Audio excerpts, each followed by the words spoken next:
Welcome. You're listening to the Malcontent News Russia-Ukraine War podcast, the show that cuts through the fog of war and updates you about the ongoing conflict in Ukraine. With your host, Linnea Hubbard. Don't forget to like, comment, and subscribe on Apple Podcasts, Spotify, and Google Podcasts. I'm Linnea Hubbard, and today is Wednesday, December 28th, 2022, and the end of week 44 of the Russia-Ukraine war. It's been 3,227 days since Russia occupied Crimea on February 27, 2014, and 308 days since the large-scale invasion of Ukraine began. Today's podcast looks at what happened yesterday in the Russia-Ukraine war. The Malcontent News Russia-Ukraine War Update is compiled by our team from around the world. Today's report includes information from direct contacts in Ukraine and their proxies, Russian Ministry of Defense reports, the General Staff of the Armed Forces of Ukraine reports, Operational Command South of Ukraine, open source intelligence, our in-house team of analysts and geolocation experts, and pro-Ukrainian and pro-Russian mill bloggers and social media accounts with a track record of trying to be accurate. We have one mission: to report the truth, because the truth matters. Some quick housekeeping. We'd like to remind our listeners that our team will be taking a well-deserved break for a few days, so we will not be publishing new episodes on December 31st or January 1st, and we'll be focusing on special reports in the first week of January. Our full situation reports and regular update podcasts will start up for 2023 on January 11th. Of course, if there are any major developments during that time, we'll jump in with coverage and analysis. Now, with that out of the way, let's start with our assessment of the current status of the war. First, we maintain there is a significant risk of punitive missile strikes on civilians and civilian infrastructure through January 7, 2023. Second, we maintain Russia will not stop until the Ukrainian electrical grid and natural gas network are completely destroyed or Russia's supply of missiles and drones is exhausted. Third, we maintain that there is a risk of a nuclear accident caused by the de-energization of Ukrainian nuclear power plants as a result of Russian electrical infrastructure destruction. Fourth, while weather-dependent, we maintain the possibility of Russia, Ukraine, or both launching significant offensive operations on New Year's Day or January 7, 2023, which is Orthodox Christmas. Fifth, we maintain that the commander of all Russian forces in Ukraine, Army General Sergei Surovikin, is under increasing pressure to create progress on the battlefield. Sixth, we maintain there will be a second wave of partial mobilization in the Russian Federation in January or February 2023. Seventh, despite increasing rhetoric, we maintain that the threat of Russian forces in Belarus crossing into Ukraine as part of a major offensive operation is a remote possibility during the winter months. Eighth, we maintain that Russian President Vladimir Putin is attempting to shift criticism leveled at the Kremlin from the mill blogger community to the Ministry of Defense, despite his direct involvement in day-to-day decisions on the battlefield. Ninth, we maintain that neither belligerent will enter an operational pause over the winter. 10th, we maintain that the Russian military within Ukraine is combat ineffective and can only mount effective defensive operations. And finally, we maintain that Ukraine holds the battlefield initiative, forcing Russian troops to remain in a defensive posture along most of the front lines. Let's get some regional updates, starting with the Donbas region in Luhansk. On the Svatova axis, Ukrainian forces hold their defensive lines while making incremental gains. The General Staff of the Armed Forces of Ukraine, or GSAFU, reported that Russian forces continued to attempt to push into Novoselivsk while launching spoiling attacks towards Stelmachivka without success. Additionally, Ukrainian positions in the Kolomichicha have reportedly been shelled for the previous 2 days, indicating a small push from Myazozharivka or Pidkuyachansk. On the Kremina axis, Russian sources reported intense fighting around Plashanka, with Russian forces attempting to dislodge Ukrainian troops. Propagandists with Rydovka reported that Ukrainian forces had made additional gains in Chervonopolpivka. There is growing consensus with our earlier assessment that Ukrainian forces have secured Dibrova, and we believe they have again advanced to Kuzmina. A short video in the forested area southwest of Kremina showed Ukrainian forces and a tank operating in the area of Dibrova with the caption, quote, "Dibrova is ours." On the Lysychansk axis, Serhiy Haidai, Luhansk Oblast administrative and military governor, reported that Russian troops are repeatedly attacking Bilohorivka, the one in Luhansk, with squad and platoon-sized forces. Some assessment here. Ukrainian forces continue to make slow progress toward Kremina and Lysychansk, but without a significant shift in the weather or a larger offensive, large gains won't be made. Judging by the lack of attacks on Yampolivka, Tirny, and Nevsky, the salient that Russian forces created to the Luhansk-Donetsk administrative border may have been pushed back closer to Kremina. The situation for Russian forces in Kremina is challenging, with the P-66 highway ground line of communication, called a G-lock, that's a supply line, to Svatova severed, and the same highway east to Severodonetsk under Ukrainian fire control. The only uncontested Russian G-lock is a dirt road in poor condition that heads north to Novokrasnyanka and provides a circular route to Rubizhne. Given the Russian supply line situation, unless Ukrainian forces can be pushed out of artillery range, the beginning of the end of the Russian occupation of Kremina is here. Keep in mind, as we've seen on other offensives, it could take weeks to force a retreat to Rubizhne. Russian commanders will fight to hold Kremina as long as possible, as it provides access to Severodonetsk and Lysychansk and puts Ukrainian forces behind the static defenses of the Wagner line. The liberation of Kremina would likely relieve pressure on Bilohorivka, with Russian forces needing to tip over to a defensive posture to prevent Privilya from being put into a technical encirclement. In northeast Donetsk, with the withdrawal of private military company or PMC Wagner Group from Bilohorivka to Bilohorivka, the one in Luhansk to the one in Donetsk, and fighting handed over to Russian forces and the 1st Army Corps of the Donetsk People's Republic, or DNR, and the 2nd Army Corps of the Luhansk People's Republic, or LNR, the operational tempo on the Lysychansk and Popasna axes has slowed pretty significantly. On the Solidar axis, Ukrainian and Russian sources reported that PMC Wagner attempted to advance on Rozdolivka and Vesele from Yakovlivka. They were unsuccessful and suffered heavy losses. We no longer believe that Ukrainian forces are in Yakovlivka and have moved the line of conflict north and east.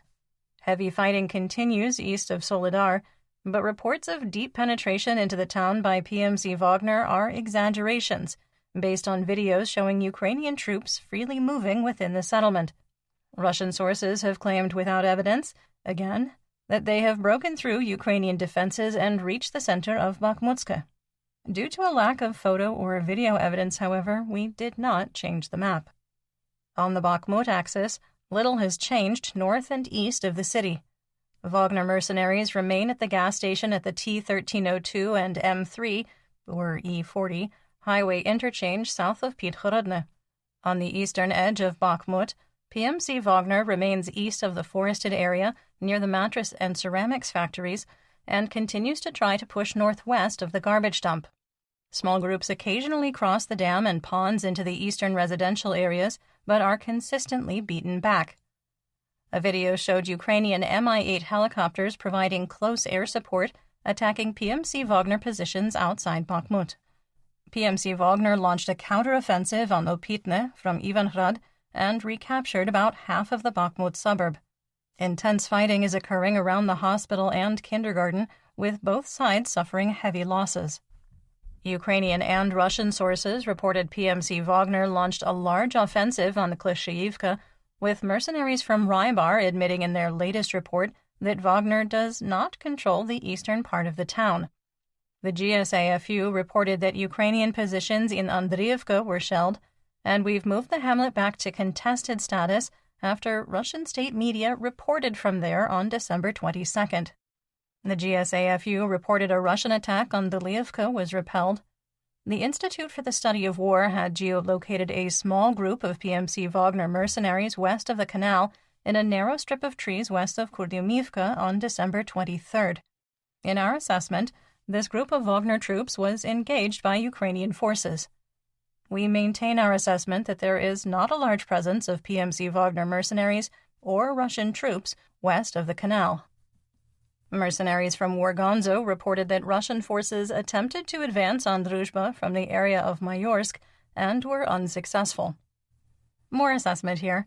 The situation remains difficult for both Russian and Ukrainian forces, with a continued attempt by PMC Wagner to surround Bakhmut and Soledar that has lasted for 6 months. The reduction in activity east of Bakhmut while increasing to the south indicates a shift in tactics. A growing list of Russian mill bloggers is questioning the wisdom of the continued attacks on Bakhmut and are dismissing the commentariat viewpoint that the fall of Bakhmut means the fall of Ukraine. Mill blogger Vladlen Tatarsky, sharing the words of the Warm Wind PMC Wagner Telegram channel, said, quote, "When the line of defense is static and organized, and the weather is by no means encouraging, dashing cavalry attacks and putting the enemy to flight are purely impossible." End quote. PMC Wagner and Russian forces are suffering from a critical shortage of artillery ammunition and a lack of armored vehicles. 6 months ago, Russian forces lacked light infantry to take and hold territory. Now they have plenty of penal units and Mobics to send forward into Ukrainian defenses, but have lost their artillery advantage and lack the equipment for coordinated combined arms maneuver warfare. Russian light infantry can now capture positions, but the lack of artillery and armor support makes it pretty hard to hold those gains and impossible to turn marginal advances into tactical or strategic victories. This is why the line of conflict swings 100 to 1,000 meters a day in both directions, sometimes more than once. In southwest Donetsk on the Avdiivka axis, elements of the 1st Army Corps of the DNR attempted to reach the Krasnohorivka Plateau without success. Ukrainian forces have improved their positions in Vodyana, and the GSAFU reported repelling attacks in Vesele, the one where the Donetsk International Airport is located. In our assessment, Ukrainian forces have recaptured some defensive positions northwest of the airport and southwest of Opitne, which is north of the airport. The lack of reports from Pisky, Pervomayske, or Nevelske further indicates that the 1st Army Corps of the DNR has shifted priorities, at least in the short term, and has likely moved resources to shore up their positions south of Vodyana and in Opitne itself. Fighting continues in Marinka, with videos from Russian sources raising questions about how much control is held over the town. The People's Militia of the DNR released a video showing tanks of the 150th Motorized Rifle Division entering Marinka from Oleksandrivka without light infantry support. Our team geolocated one of the firing positions on Heroev-Chornobylia Street, between the grocery store and the university, east of Druzhby Avenue. This indicates that despite repeated claims from Russian sources, Russian troops have made no forward gains in Marinka for almost 2 weeks, and may actually have been pushed back 1 or 2 blocks. Russian forces also attempted to advance on Pobeda, also without success. This podcast wouldn't feel complete without a fake combat report from Russian sources. The People's Militia of the DNR released a video allegedly showing the precision of Krasnopol laser-guided shells that require an Orlan 30 drone to paint targets. If you watch the video, which you should, and we do link to it in our full situation report on Patreon, there are 3 problems. First, when fired, the 152mm D-20 howitzer is not properly anchored and bucks like a mule. Second, it isn't being loaded with Krasnopol shells. And third, the video clips claiming to show the precision strikes are from the summer, based on weather conditions. The People's Militia of the DNR Telegram channel claimed, with no evidence, that their forces destroyed 1 tank, 1 M777 155mm towed howitzer, and 6, quote, units of armored and automotive vehicles. Ukrainian forces carried out 105 fire missions on the occupied territories. The train station in Russian-occupied Yazynovata was shelled. The station is east of Avdiivka and is part of the G-Lock supporting Russian offensive operations. After the self-declared leader of the DNR, Denis Pushilin, canceled the display of a Christmas tree in Donetsk, residents in the Kalininsky district took matters into their own hands, channeling Charlie Brown. Quick sidebar for context here. The Christmas tree in the Charlie Brown Christmas special is short, raggedy, spindly, and spare, but ultimately is the tree that they needed in that moment and does exactly what it needs to do. The queue to enter Russia, meaning like original recipe Russia, from the DNR through Uspenka is backed up over 10 hours, despite promises from Russian President Vladimir Putin and Pushilin that the continued delays and inspections would end. Russian state media squashed a story about Yevgeny Mamayev and Yevgeny Shibkov from the Novosibirsk region, who went to Mariupol in late October to combat rat and cockroach infestations. Unlike the Mariupol Comes to Life campaign headed by Moscow and including Russian propagandists, Mamayev and Shibkov's story was deleted from mainstream media for being too candid about the situation in the city. They worked in the so-called restored quarter where people live and provided an uncensored view of their experience. Mamayev explained, quote, "We passed 2 checkpoints to the block we needed and checked our documents. The streets in the city were deserted, and there were few local residents, mostly people over 50 years old. Some high-rise buildings were restored by builders from Novosibirsk, and road builders were repairing the track. The picture is depressing. Most of the houses are destroyed. For some reason, there was a fire in the 5-story building, but there was no one to extinguish it. Glass from the fire burst and windows fell out. The house was just slowly burning down."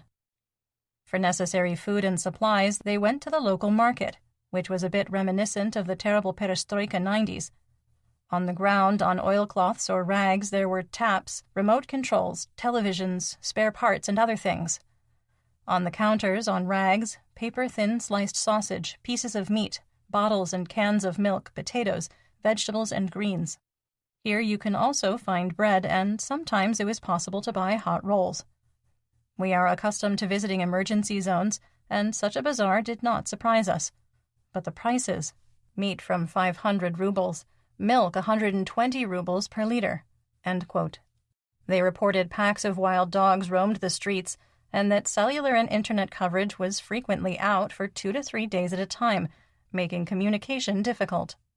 As they worked to exterminate lice, rats, cockroaches, and toxic mold in bomb shelters and basements, Shibkov observed, quote, "If the bomb shelters are somehow adapted for the temporary stay of people, the walls are whitewashed, the floor is concrete.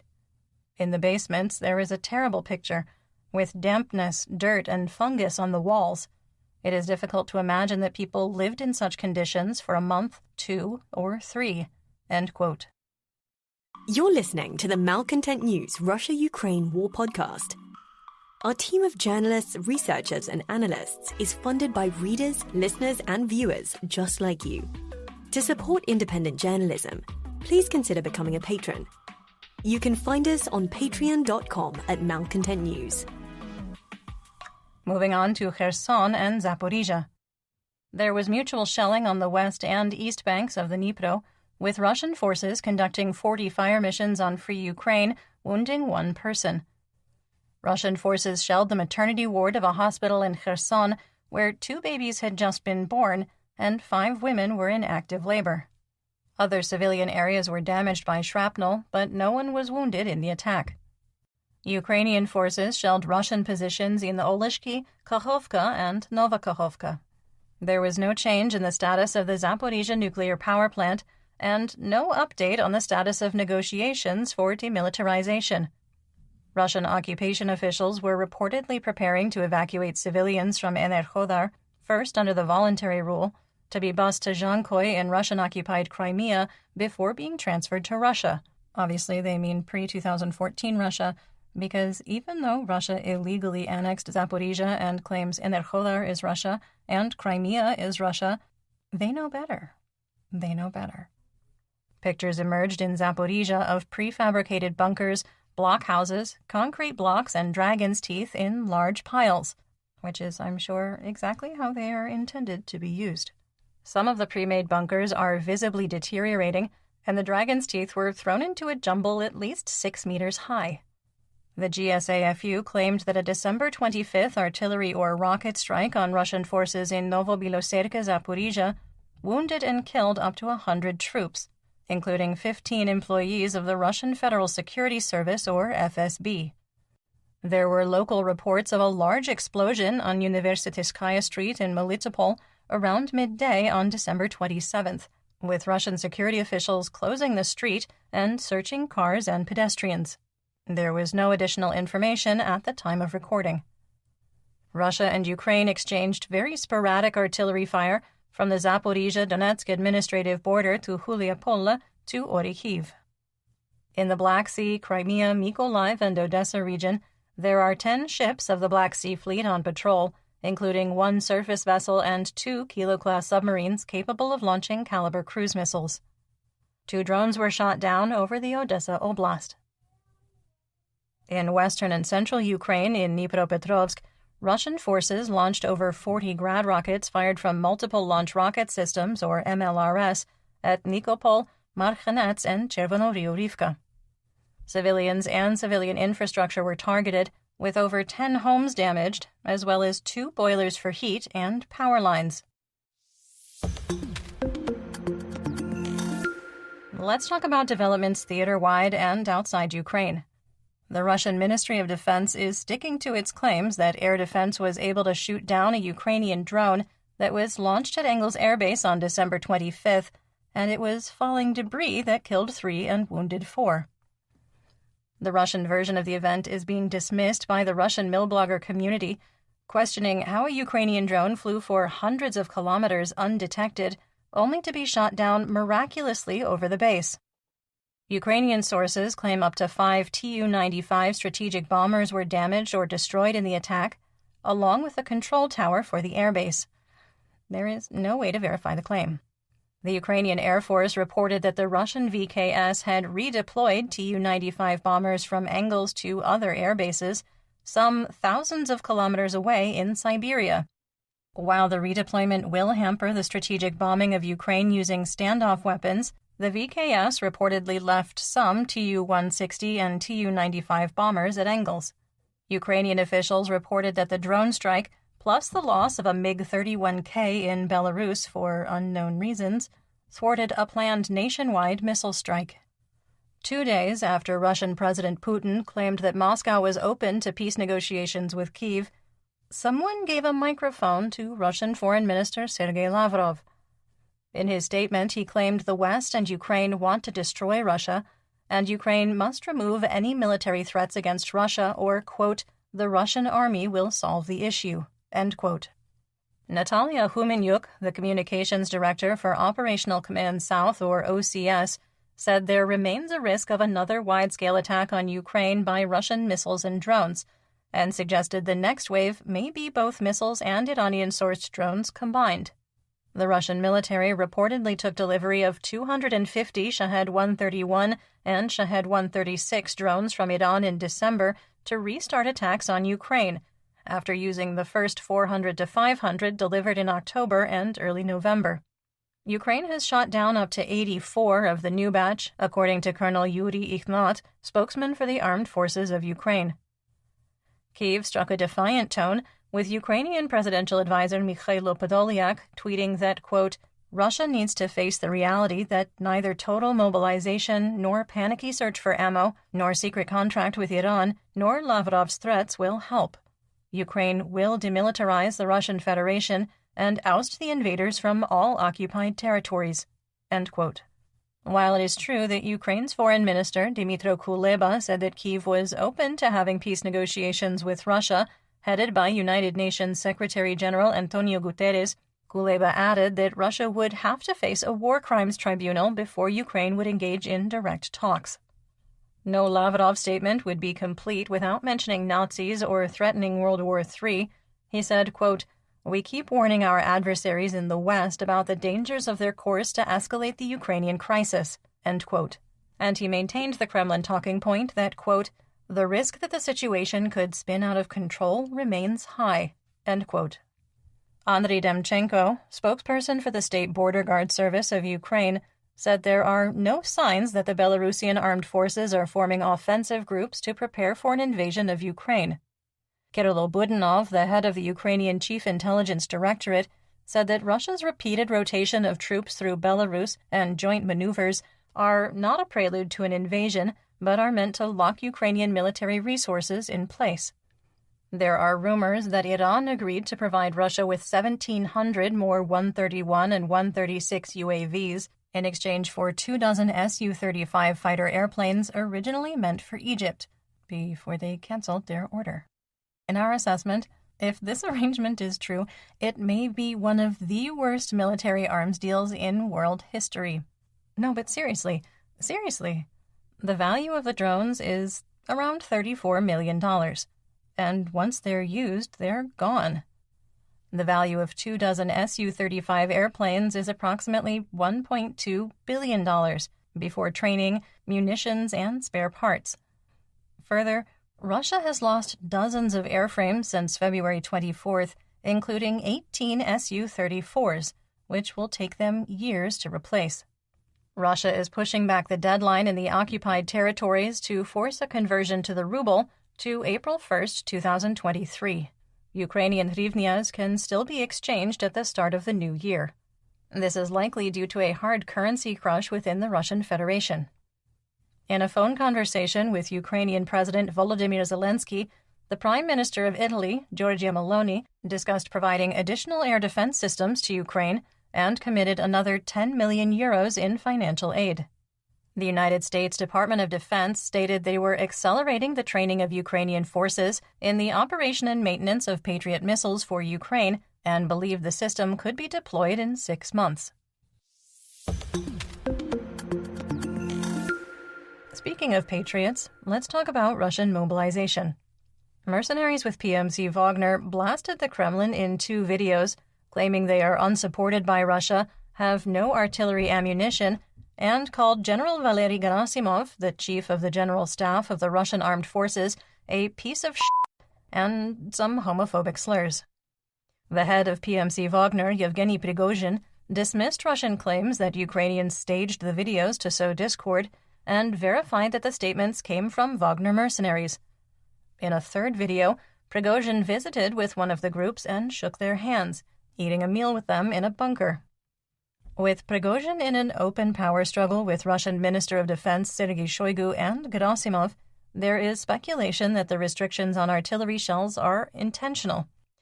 Gerasimov, who created the hybrid warfare doctrine that includes social and mass media campaigns, likely understands Prigozhin's intent and positioning within the Russian political landscape. Russian complaints about ammunition shortages are pretty widespread, and in our assessment, it's unlikely that PMC Wagner is being singled out for special mistreatment. 8 Russian Mobiks turned into deserters, left their unit in Luhansk, and were somehow able to return to Moscow undetected. For whatever reason, they decided it was best to visit a local police station to return their issued assault rifles and machine gun. It went about as well as you would guess. They were arrested and will likely be shipped back to Ukraine by the fastest means possible. In Podolsk, Russia, a 70-year-old man set a commissariat office on fire while his wife filmed. Kids these days and their TikToks. Police arrived as the man was getting ready to torch the office, and he continued to set it ablaze right in front of the officers. The Ministry of Education in Russia has ordered that part of the school education framework include basic military training for both male and female high school students. Russian Colonel General Sergei Kuzovlev, commander of the Western District, was fired by President Putin and replaced by Prigozhin ally Lieutenant General Yevgeny Nikiforov. General Nikiforov has become the 4th commander of the Western Military District since February 24th and is considered an ally of General of the Army Sergei Surovikin. Are you getting a Game of Thrones vibe? I'm getting a little bit of a Game of Thrones vibe. Putin ally Pavel Antonov, one of the richest deputies in the State Duma, reportedly fell out a 3rd-story window while on vacation in India and died. 2 days before Antonov's body was found below the open window, his business partner, Vladimir Bidanov, died in the same hotel. That's a terrible hotel. Antonov joins a long list of Putin allies that apparently became depressed and fell out of a window from sadness. Alexander Buzakov, the general director of Russia's Admiralty shipyards, also mysteriously died suddenly at age 66. The shipyards based in St. Petersburg build and retrofit Kilo-class submarines. All is going to plan.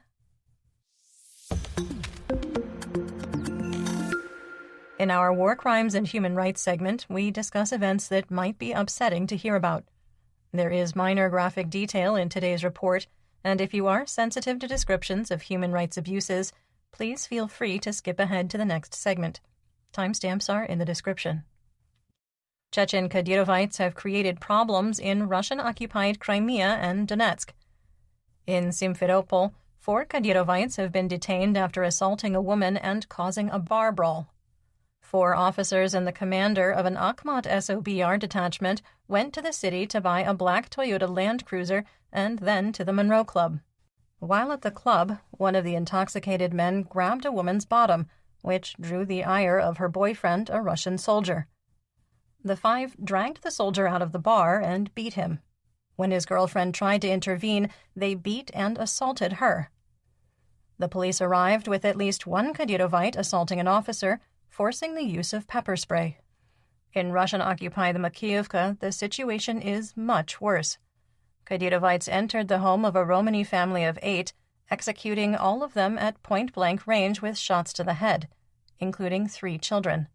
The only surviving member found his family dead, including his wife and young son. The executions were done so they could steal the family's car. The Ministry of Internal Affairs of the DNR announced that 3 suspects had been arrested and an investigation is ongoing.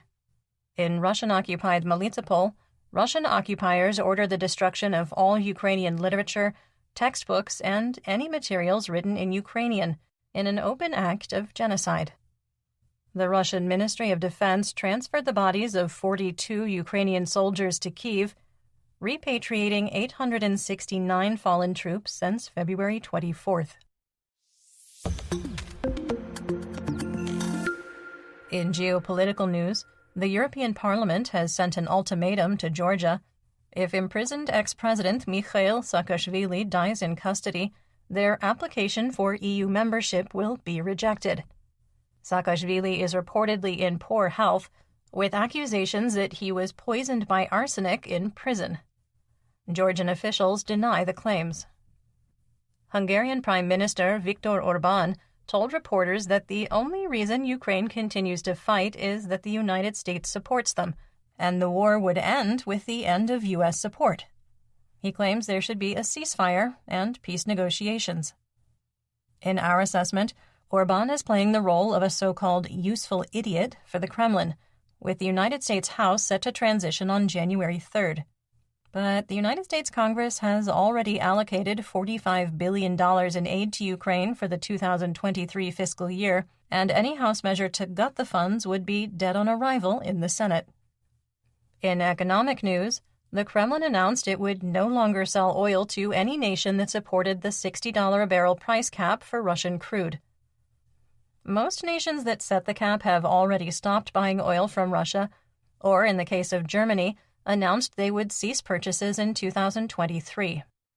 Russian Urals crude has been selling for under $60 a barrel since the price cap went into effect on December 5th, and oil exports are down 54%. Earlier in the month, Turkish refiner SOKAR announced it would no longer purchase Russian crude oil. The Russian State Duma estimated that 100,000 IT specialists, computer programmers, and other experts left the nation in 2022. That's 10% of the workforce. Russia's largest turbine manufacturer, Modern Gas Turbine Technologies, said it could no longer continue production without foreign-sourced parts. A lack of turbine blades and combustion chamber elements, among other parts, forced the shutdown. Rosia Airlines announced it was grounding a third of its Airbus pilots to save on spare parts for its fleet of European-built airliners. Rosia has 26 Airbuses in its fleet, with 4 no longer operational. Russian airline Aeroflot was also forced to reduce the number of Airbus flights due to dwindling spare parts. The ruble is in decline again due to demand destruction for the currency, falling to an exchange rate of 71 for $1 US. Western oil prices declined, with WTI crude falling to $79 a barrel and Brent dropping to $84. Russian Urals crude rose slightly to $57 a barrel. United States wholesale RBOB gasoline on the spot market increased to $2.36 a gallon, or 62 cents a liter, as severe weather impacted distribution and refineries. Pemex's Deer Park Refinery and Motiva Enterprises Port Arthur, the biggest refinery in the United States, was knocked offline due to temperatures plummeting into the teens Fahrenheit, and it could take up to 2 weeks to return to full production. Dutch TTF natural gas futures are below December 2021 levels, falling to €81 per megawatt-hour for January 2023 delivery and €83 for February. Chicago SRW wheat futures crept upward to $7.74 a bushel for March 2023 delivery. And that's what we know. Join me again tomorrow for more updates. Until then, stay safe, everyone.